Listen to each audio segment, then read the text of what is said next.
Professeur Paul Rutayisire ni umunyamateka w'umunyarwanda, akaba anafite umwihariko wo kuba inzobere mu mateka ya Kiliziya Gatolika.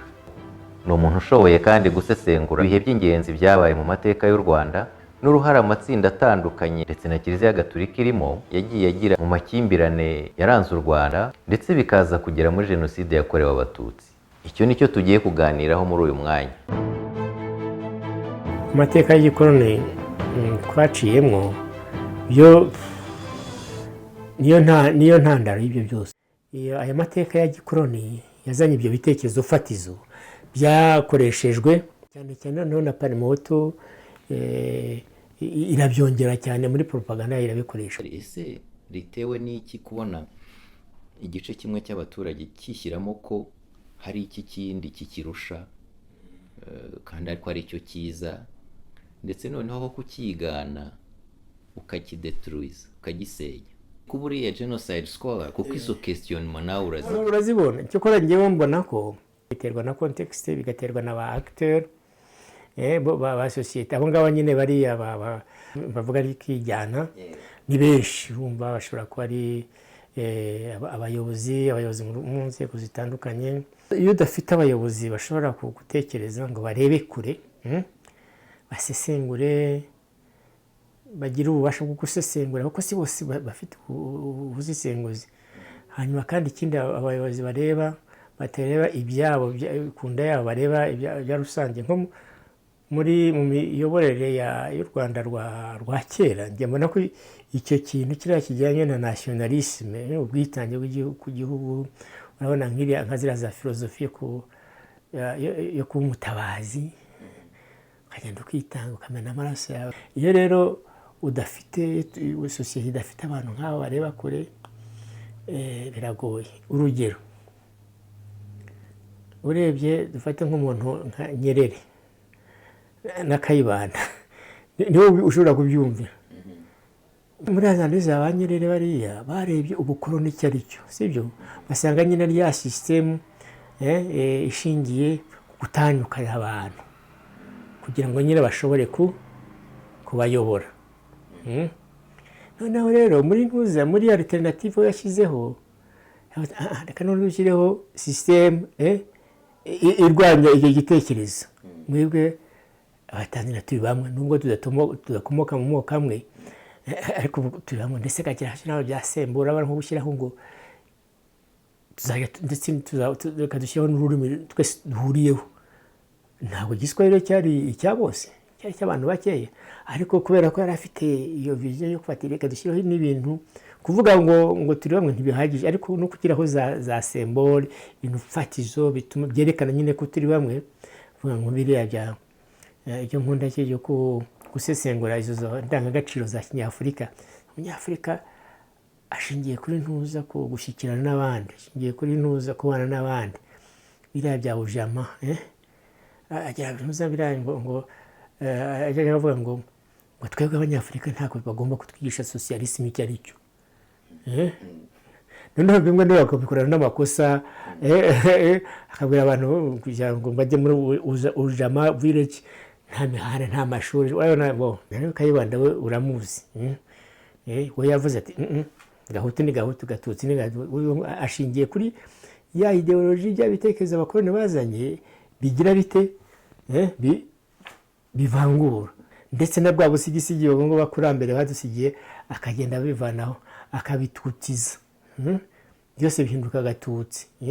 Ntabwo wabibona mu muco w'abakurambere, ibyo ntabwo ni ibintu bishyashya. Urumva rero, urabona abayobozi babiri twabonye mu gihe kimwe. Si uko Nyerere yari abuze abamuvangira muri uwo mushinga we wo guhuza Abatanzaniya, bari bahari, ariko yabimye amatwi cyangwa arabaganza. Ko Kayibanda we yakurikiye inzira itandukanye cyane. Watekereza ko ari ukubera izihe nyungu? Kuko burya zigombe kuba zihari, zaba kuri we nk'umuntu, zaba kuri system iyi hari tutarabasha gutekerezaho yabaga imuri inyuma cyangwa rimwe akoreramo. Ariko nk'umunyapolitike, icyo ni umushinga navuga ukomeye, yubatse, arawushyigikira, ashaka ekipe imufashamo, birakunda. nakubeshya mvuze ngo ndumva neza ibitekerezo bya Kayibanda. Ni nkaho nakubaza ngo wowe Claude mbwira igituma umujenosideri aba umujenosideri agafata umuhoro akajya kwica uwo basangiraga, biragoye. N'uriya muntu wabanye n'abantu b'abatutsi b'abahutu, baba abakuru abato abo hasi, yiga na za filozofi za teoloji, ibyo rero by'indangagaciro ubundi niwe muntu wari ukwiye kubihagararaho cyane. Siko byagenze. Se byatewe n'iki? Ngira ngo hari ikintu nasomaga kuvuga ngo la représentation du pouvoir, muri abo leaders wa kera représentation bari bafite ni iki? Nibwo ntigitangira, ariko nanjye nibwo nizera ko nzabona nk'ibitekerezo. Ngira ngo rero uko babonaga ubutegetsi bwo bigaragara ko ntabwo barebaga kure cyane, barirebaga ngira ngo kurusha uko bareba aho babana, barirebaga cyane cya mbere. Ikindi bavuze ngira ngo bakareba na sisitemu noneho yabafashije kugera ku byo bo bashaka. Iyo sisitemu ni iriya nyine ya Kiliziya Gatolika muri rusange, nuko bose abapadiri nawe batabashyigikiraga, ariko hari ababashyigikiye cyane kandi baba bafite ingufu zihagije. N'iriya sisitemu y'Ababiligi, iriya neocolonialisme twari tugiye kujyamo, nayo iba ikeneye amaboko. Niho nabijyanisha, nta bundi biragoye kugira ngo nyine uzo motivasiyo zo kuvuga ngo reka nice mugenzi wanjye cyangwa mukinagaze cyangwa mutukishe, kazi neza kubyo uvuga atari byuko uvuga ngo inka ni abatutsi, iwabo bafite inka banywa amata, ukavuga ngo inka ejo bundi nkavuge ntarakibagirwa igihe batanga inka kampanye avuga ngo gira inka, hariho abantu b'abaturage bavuga ngo bagiye kutugira abatutsi, ntabwo byibuka byabayeho nuko babivuze inosama, ariko nyine wumva ibisigisigi bya ideologie de tutsize detinize. Tujye tubivuga cyane ko abazungu batwanze cyane twebwe abanyarwanda. Kuki batanze Tanzania cyangwa Burundi cyangwa ngo barugeze aho batugejeje? Ariko sinshaka kujya kure ya Kayibanda. Turabizi ibyo ba classe bagiye bakora, ba Perodin iki. Nigeze kuganira na Rugano ambwira ko hari n'abapadiri babaga bigishaho b'Ababiligi, umwe ari umuflamand ari umuwalo, rimwe na rimwe bakajya banarwana, umwe yita undi umututsi undi yita umuhutu, bakabipfa ari abazungu babiri. Ibyo bintu ni antagonisme wallon flamand bazanye hano, kuki biyasharanye contre ce petit Rwanda kugeza aho ngaho. Hano igitabo cyiza cy'ukuntu Rwagasore Burundi bamwishe. Noneho hano rusutitse ngo la Belgique l'assassinat de Rwagasore. Iki gihe bapanga kwica Rwagasore, wagize icyo gitekerezo kwa mbere ni umuntu wari resida hano. None akabaza yura kuriya muntu aratugoye, aratubangamira, kumuvanaho nibyo byiza. Uwo muzungu uvuga ngo ariko kwica Rwagasore ya mu Rwanda twatwara mu kasijosi byararangiye. Urumva rero hari ubwo ngira ibibazo byo kuvuga se abazungu baratwanze twebwe abanyarwanda muri rusange. No, hari abanyarwanda bakunzwe n'abazungu kandi kuva na kera abafite famiye uteka ikiraho zabema, abafite famiye zirimo abashefu n'abasushefu bacyagiye cy'ubukoroni bagabiwe bose bati muri critère kuri umututsi uzi gusoma no kwandika, wubaha umuzungu uri n'umututsi. Ibyo nabivuze ni ibintu bine. Donc bagabiwe wenda si urukundo ngubu rwa rundi rwaje, ariko muri za evaluation z'abashefu z'abasushefu benshi wabonaga padiri mukuru nawe watanze son avis, muri za archive rwose urabibona ati na padiri mukuru kanaka yamushimye. Buriya abashefu benshi ugasanga nyine nyuma hari padiri kanaka, padiri mukuru kanaka wabigiyemo. Sinzi rero kuvuga ngo baratwanze muri rusange tukabifata initialisation, nabyo ni ukugenda umuntu bageze aho muti ntuza les amours zirashaje reka dufate abandi nibwo 59 ije kubera ko aho bari kumwe batangiye kwivumutanya noneho abantu reka twayisimbuza abandi nkurumva bo nta rukundo rurenze barafite kandi na Musenyeri Classe na Perode ntaho bahuriye kuri jewe kuri ibyo bya relation sociale y'abanyarwanda.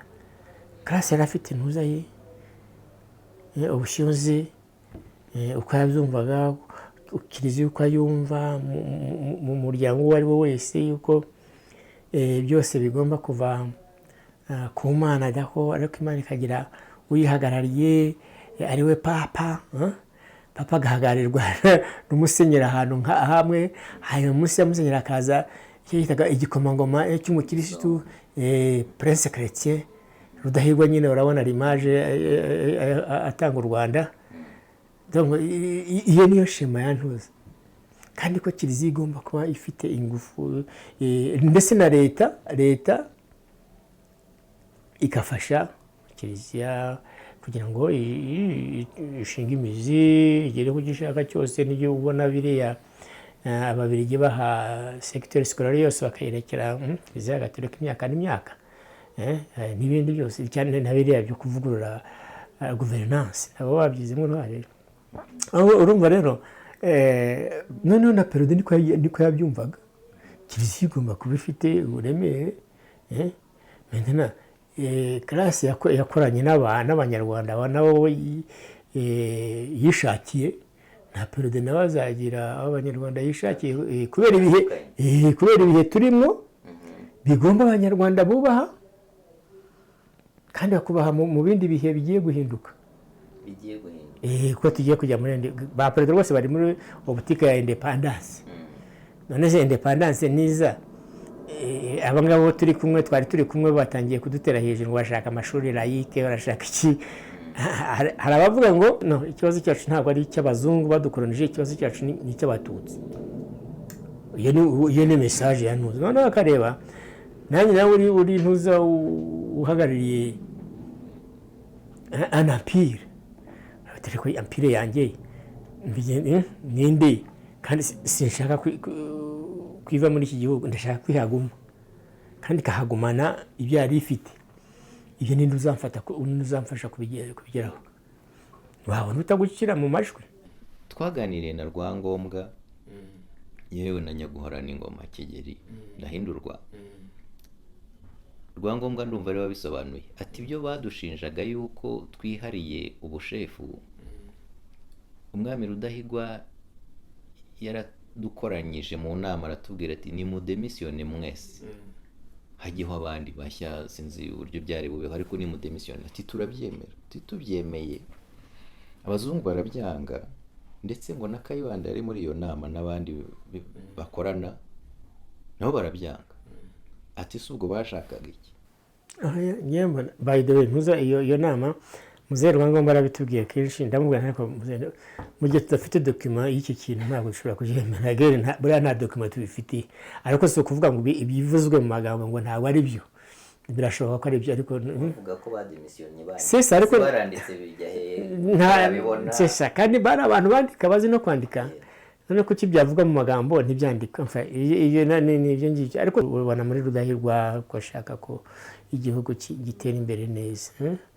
Rero mbona ko uri intuza une puissance ya domination mpatse ibihugu birumvikana mu gihe ufite intérêt zawe ugomba kuzibungabunga wakwica n'abakora imbere urabikora za mpiri zose niko zakoze nahangaha niko byari bimeze byaragaragaraga ko muri ntuza muri ba partenaire potentiel muri za 59 bakayibona ari bo bazakomeza kumvira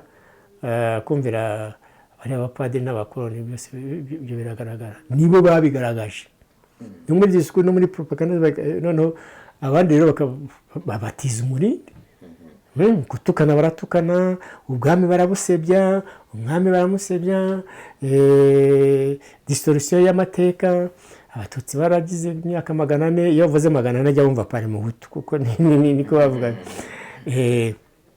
Inka zihinduka umututsi, noneho wari kwica inka mwice n'umuntu, urumva n'indi ntambwe. Ibyo rero birakorwa, siyama ndabyemera. Muri abo ngo bashaka ko ibintu bidahinduka rwose. Ni nk'uwo muzungu uvuga ngo ariko kwica kwa Gasore ya mu Rwanda twatwara kasi ijosi byararangiye. Urumva kirahangaho ko nshaka kwandikaho akantu. Urumva rero birumvikana iyo uri mpatsi ibihugu nta piki ugira, nta n'inshuti ugira. Inshuti yawe ni yayindi ikibungabungira ibintu byawe, nta kindi. none se buriya Reka rero ndarangirizeho. Nuza rero Kiliziya Gatolika ntabwo nyiha umwanya wundi atari mpatsi ibihugu nk'izindi za unite zose, kuko muri analize nkora y'icyo gihe cy'ubukoloni, Kiliziya Gatolika ni inkingi ya kabiri. Inkingi imwe ni administration coloniale, indi ni Kiliziya Gatolika. Naho urumva ko partiriye ntabwo ibintu bigomba guhinduka. Niyo mpamvu tugomba kugira jijote kugira ngo ninde wari uri ku isonga. Abo turabazi bari ku isonga, ari muri Kiliziya, ari no muri administration, ari no muri ntuza, no mu bayobozi bashyashya b'Abanyarwanda. Abo turabazi. Ibigwari babandi ntuza, babandi bicecekera, masse silencieuse, nabo turababona. Ari mu Banyarwanda, ari no mu bapadiri. Ngo uvuze ukajya imbere, je ne sais pas, sinzi nta exemple mfite, ariko ugahangana wenda na Total, iki kintu cya multinational uri ka Rwanda, kandi wenda ufite peteroli nyinshi. Izo za exemple zirazifite. Guhindura ubutegetsi kugira gute ntuza, cyangwa mfatiye drogue zigera kuri toni mangana ndabuhindura. Urabibona domination. Iyo ni logique zo turazizi mu mateka, dufite ni exemple nyinshi, ariko hari ikibazo tutarasubiza. Kayibanda bo wageze kuri za wize ibyo byose, kuki agira ubwo bwicanyi, kuki agira ubwo bwicanyi we ku giti cye. Hari iyo context arimo turashobora kuyumva, ariko hari nawe ubwe ufata iyo decision mwici, cyangwa agafata ntuza muri ziriya kampanye, muri propaganda uko yazikoreshaga, kwifashisha ibinyoma, ugashyira ikinyoma imbere, ugashyira igitutsi imbere, ntuza gitero kunatukaga Karinga n'ubwami. Kugeza ubu ngubu, ariko ikibazo nagishubije pari ikindi kibazo. None rero tugaruke kuri milieu ya Kayibanda na Perode. Wavuze ko Perode ni umuntu w'igihangange, w'igishyitsi, wabaye archiepiscope imyaka 50 hari u Rwanda. Ari umuntu ukomeye cyane. Wivugiye uburyo Kiliziya hagifite ingufu zikomeye cyane, ntubiracyazifite, ariko icyo gihe ari zifite kurushaho, kuko yabashije no kwafeblisa umwami, biragaragara. Ntekereza ko ame y'umunyarwanda yari yatangiye gusenyagurika. Noneho ariko iyo Kiliziya iguma ari iyo force igaragara itanahinduka.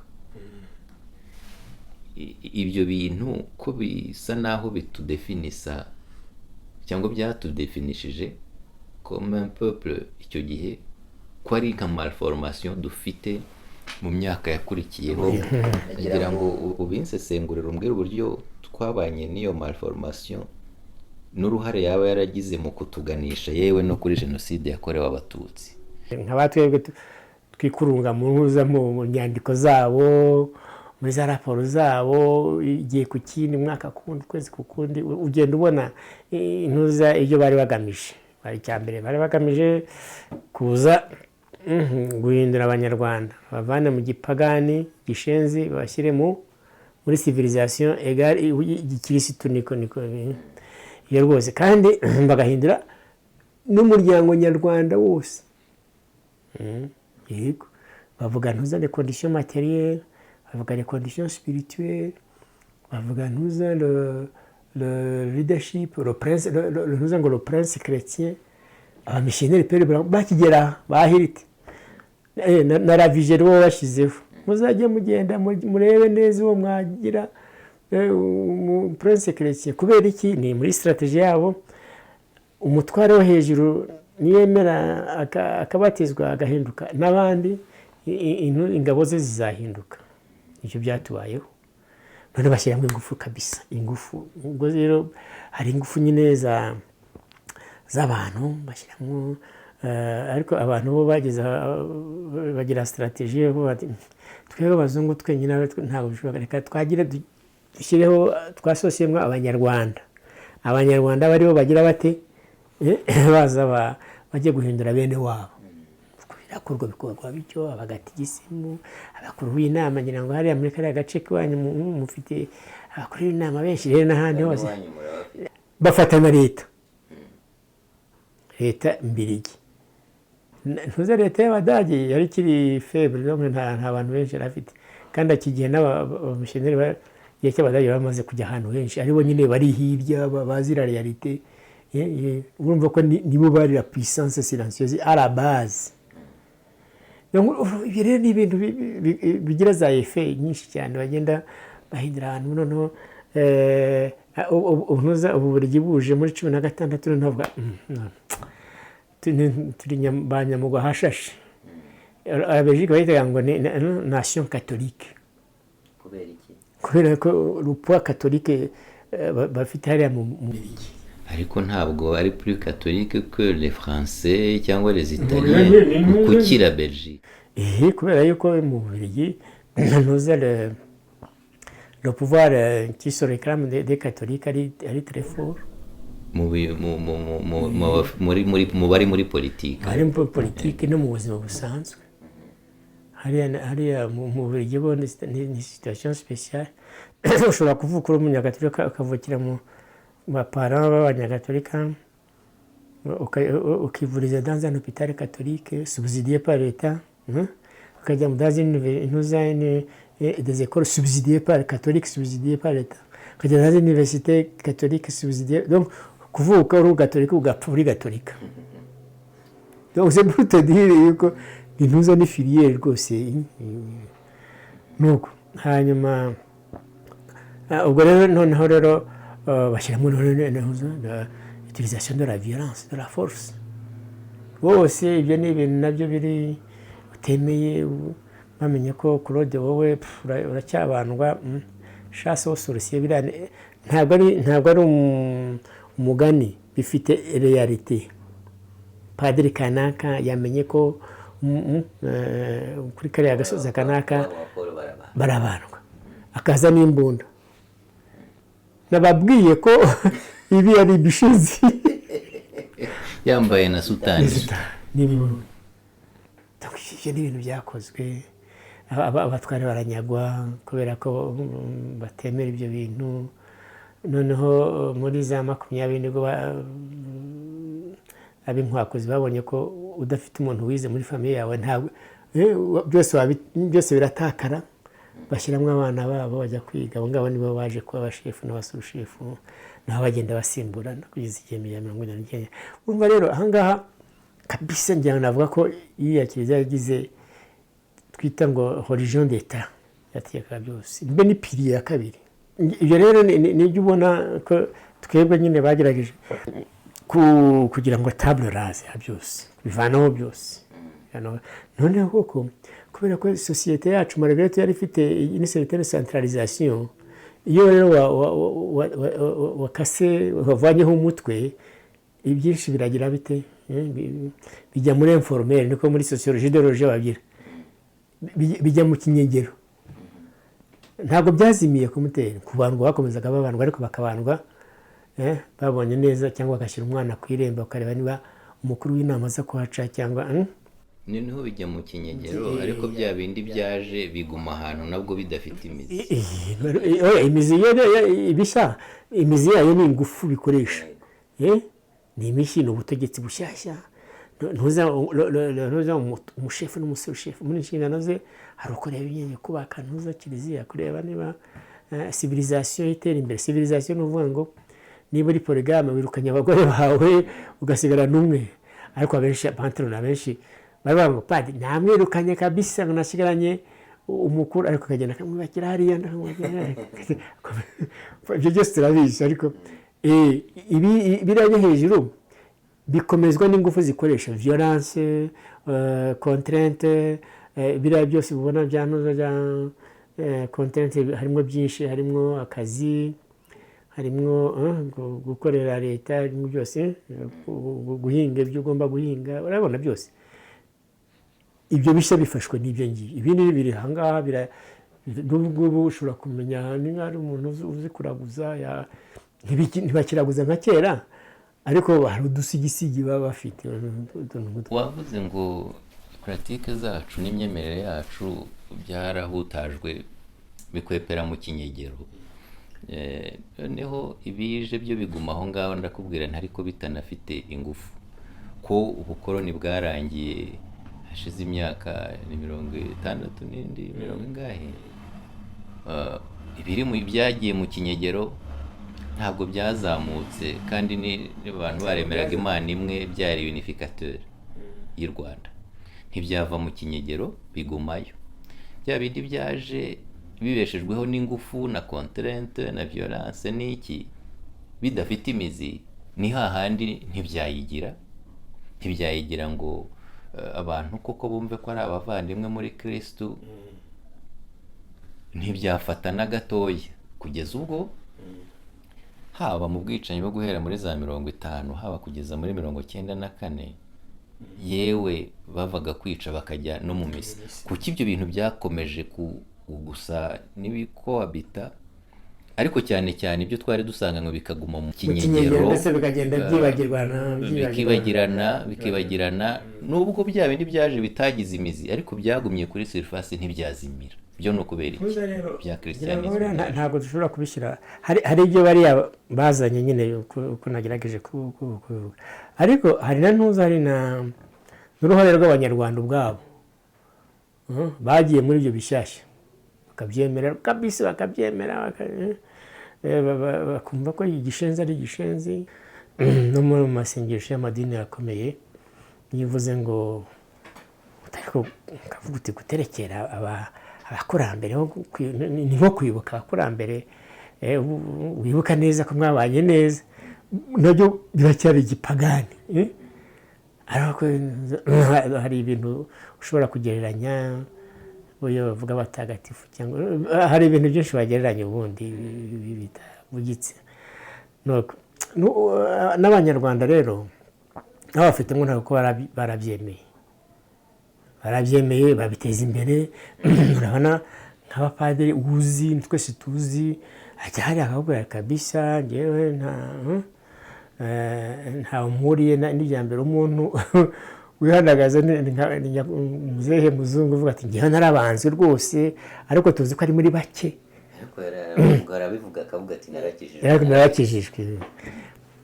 Hari nk'abantu twemera nk'abariya ba Musenyeri Bigirumwami yanditse igitabo avuga nyine, akavuga iyo dilema ukuntu ibyo yakuriyemo bya gakondo n'ibyaje by'ubukristo, ukuntu nyine hari aho byamugoye.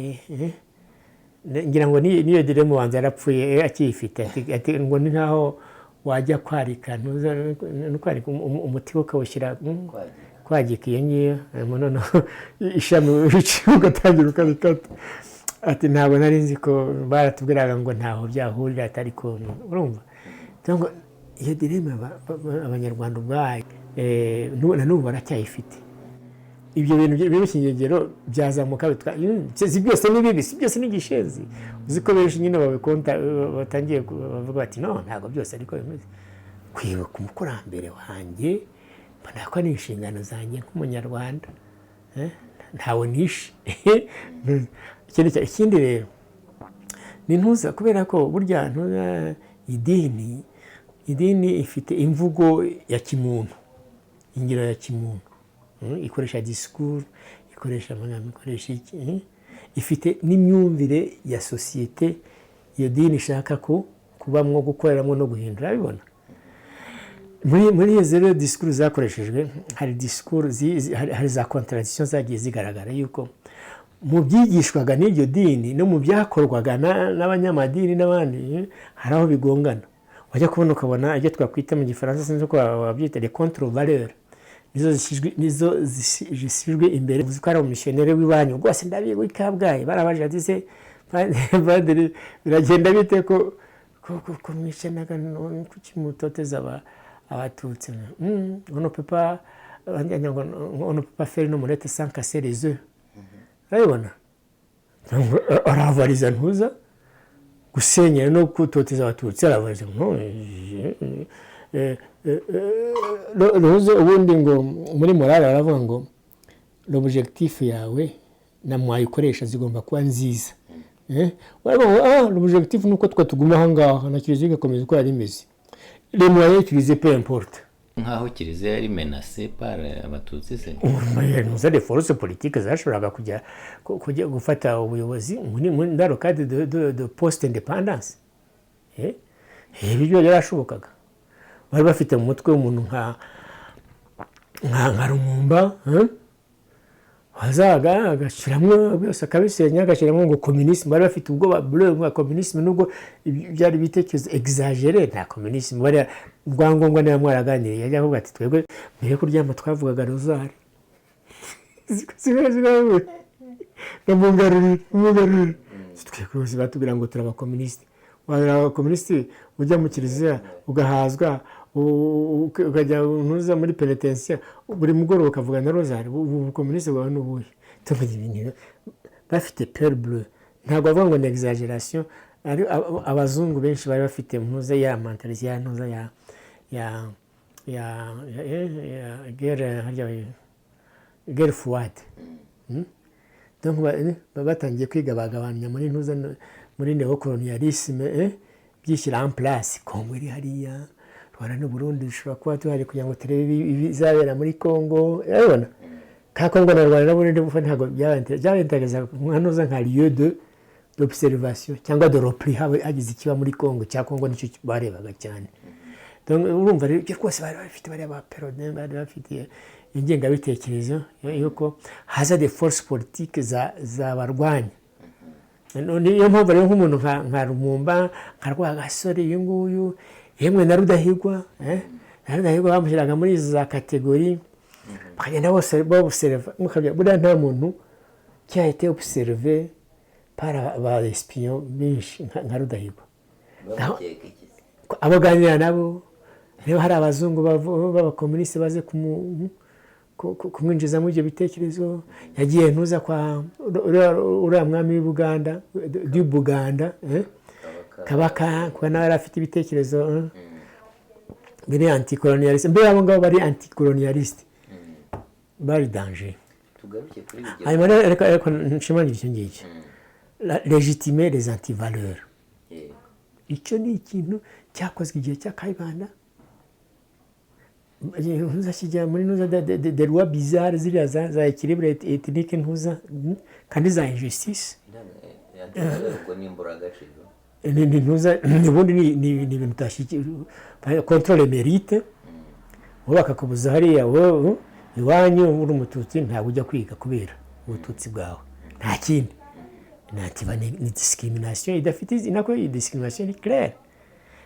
Ngo kandi ngo nyamwinshi bari icyo bavuga kuri demokarasi n'ibyo Bakayibanda bakoze ntaho bihuriye. Ntaho bihuriye. Ntuza valider légitimer les exclusions.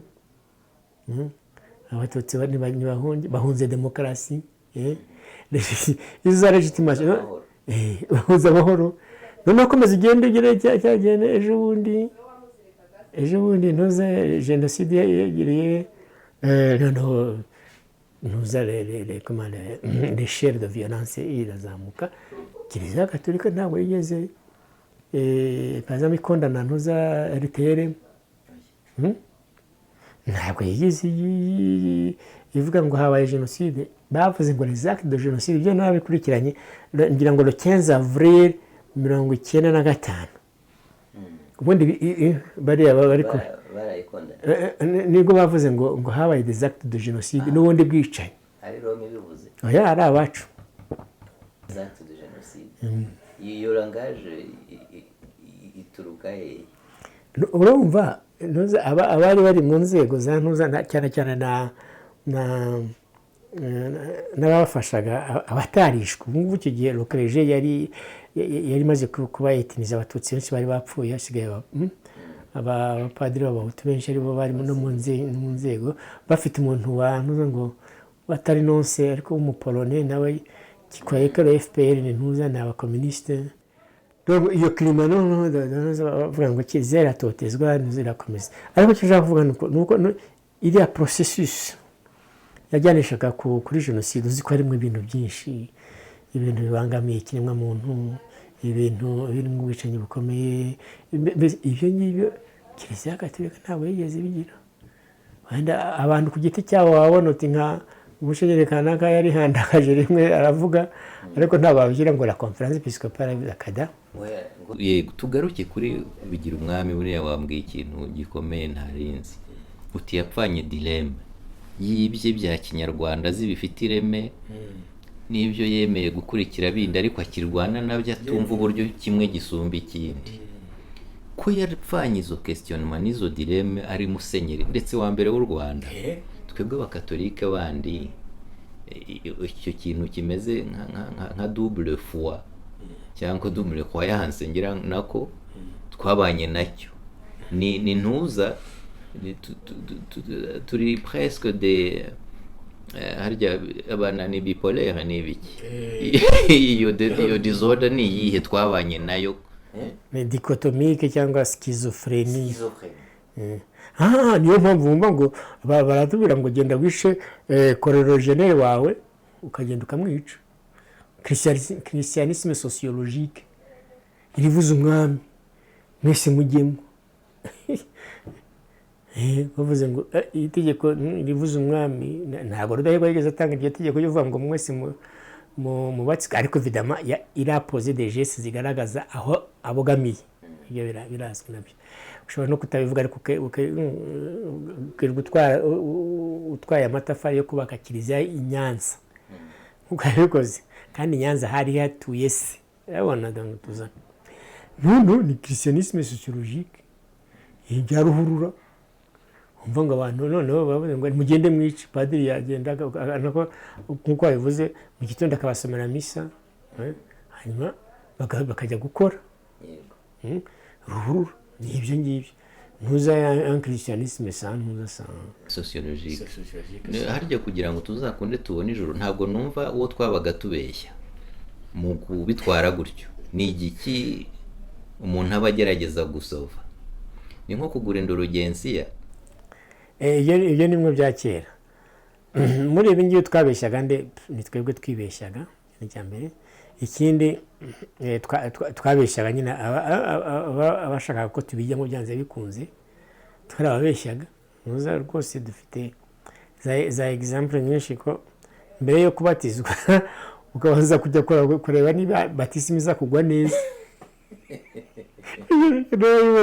Ibyo babyumvise nuza abamisiyoneri biplenya, ariko nuko baza kubatizwa ari benshi, ibyabo bya kera ntabwo babivaho. Nyine hari nk'iza kiriti zagaragara nko kubandwa, hari za manifestation visible. Ibyo kurwanya byari byoroshye, ariko nko kuraguza nk'ubu twicaye ahangaha twashaka kuraguza nta kibazo. Ibyo byarakomeje, biriya bya soft byarakomeje plus ou moins bien. Alors twabeshyaga abo ngabo bavuze ngo bashaka ko duhinduka, twarabeshyaga. Ibyo ni mbere. Ikindi natwe twaribeshyaga, ntabwo twabonaga ko twakomeretse cyane. Twakomeza kuvuga ngo ibyo abakurambere bacu bareberagaho bagenderagaho, twe ntabyo dufite, turi mu cyeragati. Ariko ndashaka kuvuga noneho muri jenoside abahutu biriwe bica icyumweru cyose, dimanche bakajya mu misa, kugira ngo habe ikiko n'uwo muzungu wakatekereje ngo abazungu bazanye ivanjiri barabareba nabi nibatajya mu misa cyangwa babategereje. Ibya jenoside oya icyo gihe ntabwo bari bahari icyo gihe. Niyo mpamvu nkubwira ngo ibintu byari byabaye iby'abanyarwanda, bya bintu by'amadini nyine byabaye iby'abanyarwanda, kuko ni nabo bari bo bari barigishijwe, abenshi barabisaziye. Muzi ko ari n'abasaza bishe muri za 59 bakongera ejo bundi, sibyo? Urumva ko ntibigeze babivaho. biriya rero ni icyo ngicyo bagumye mu kintu cya ntuza cya bariya barokore nibo bavuga neza, ariko nawe si ukuvuga ngo bitwaye neza kurusha abandi, bavuga ngo ntabwo radiyo ntabwo na payite perisonalize ngo yumve ko ari ibintu bigomba guhindura ndetse bigahindura imyitwarire. Ntuza bariya de protestant bakritika le catholicisme sociologique, ariko nabo byababayeho nubwo bari inkeho wa mugani, ariko nabo imyitwarire yari ya bose, kandi ntabwo ushobora kuvuga ngo ni idini gusa, ni ntuze bya bindi nyine tuvuga ngo ideoloji nako ngengabitekerezo iri ku igenga ibyo byose ireba bose abanyagatolika n'abayisilamu n'abandi bose, abo ngabo twese yari yaduhamije. Niyo mpamvu buriya example ya Nyerere bari bazi ko ari umuntu ukomeye ku bitekerezo bye, kuri za analize ze, sibyo? No kugira ngo uzabimvaneho ugomba kuba ufite nawe kuba ukomeye, kandi ko bariya bakayibanda bazi ko bafite personalite wenda ijenjetse yumvikana, ushobora kubajyana aho ushakiye, cyane cyane mu bijyanye n'intuza n'indonke zabo. Ibyo biragaragaza nko biterwa ba acteur nabo uko bameze, aba ari bo. Nzi neza ko hari abarideri uzi ushobora kuvuga uti uyu nguyu kabisa kugira ngo uzamwe muziki biragoye, aho turabizi, sibyo? Ikibazo ni uko wenda atari benshi, iyo tugira benshi niyo bigira impact. Niyo mpamvu rero ubundi sosiyete niyo iforma abo bayobozi bashya. Iyo sosiyete ari exigente, abo bayobozi nabo biyemeje baba exija ari kuri bo nabo bakorana, ariko mu gihe atari intuza sosiyete itaba kontrola ngo bagire vuza induru bajye ko batangiye guhengama cyangwa barikomeza bakagenda. None si sosiyete yacu irimo irabyitwaramo gute? Nyine kubera ko nuza quelque chose malheureux, donc twarashize twariciwe natwe dufite ibisigisigi. Ubu rero urumva ukoze ku ngingo zimwe na zimwe resistance urayibona, reaction urayibona, sibyo? Vigilance irahari, sibyo? Ariko ntumbaze ngo mu myaka 20-15 bizaba bimeze bite. Ikibazo cyo nuko umuntu ahinduka. Roshaje mujyo yego. None rero tuzahinduka tujyanisha hehe? Inshallah nizeye ko tuzahinduka tuje muri iyo vigilance nk'uyo dufite, cyangwa dushyireho izindi za garde fou kugira ngo ibyabaye bitaba. Ibyo nanjye ndabyizera, kandi nanjye ndi umunyarwanda nicyo nakora kugira ngo bizabe. Ariko ntabwo c'est pas donné no kubirwanira buri gihe buri munsi, kandi ari umuntu ku giti cye, ari abantu mu matsinda, ari sosiyete muri rusange. Kumva nk'ibi ngibi hari deba nkunda indangagaciro no kugira ngo umuntu ntiyumve uburemere bwayo, utagendeye uregitimye l'exclusion kaba kabaye. Uri historien nibyo ndabizi, ariko bavuga uri na historien de l'Église catholique, cyangwa mbivuze neza? Okay.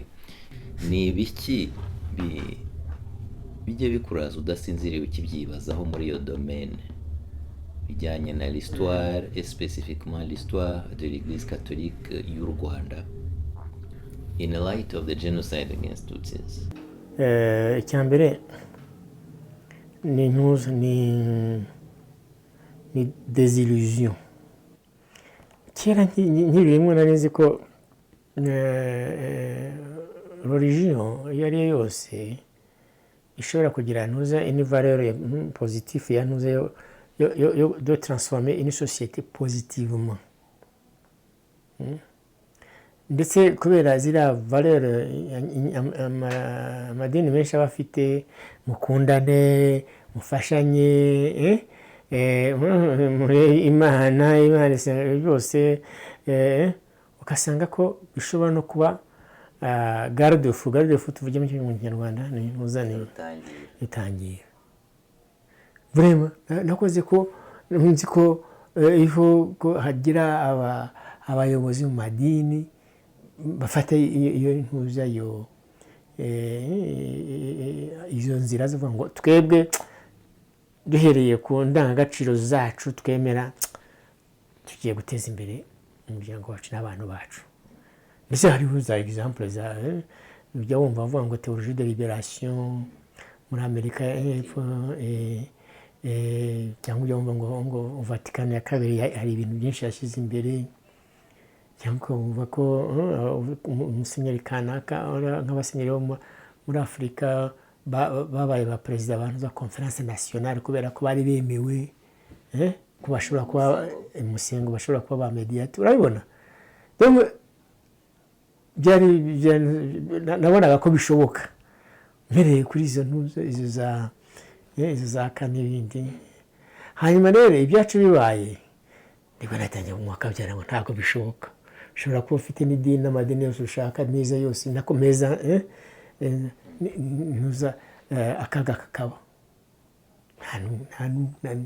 donc kuva icyo gihe niyo mpamvu nise désillusion. Kuva icyo gihe je compte sur ntuza empowerment ya société n'abari muri société kurusha uko mbona ngo kiliziya cyangwa idini kanaka yadufasha. Umva aho ngeze, wakwemera kuri utakwemera nta kibera ko nzabanza ndebe Claude ni muntu cyabate mbere yuko menya gato n'ibindi ko nzi neza ko hari urugamba rukaze ntacyo byakumarira. Professeur Paul Rutayisire urakoze cyane, ariko unagaragaje ko hakiri ibibazo biremereye kuba wibaza ibyo bintu, kandi ari wowe ubikozemo ubushakashatsi igihe kirekire. Ni ibintu bikomeye, kandi nanone uhaye sosiyete nyarwanda inshingano zikomeye cyane, kuko niyo ureba, niyo ubanza kubaza, ngira ngo ubwo nayo ikwiye kukwibaza kugira ngo izabashe kugira uko igusubiza igihe uzajya uba wayibajije. Urakoze cyane.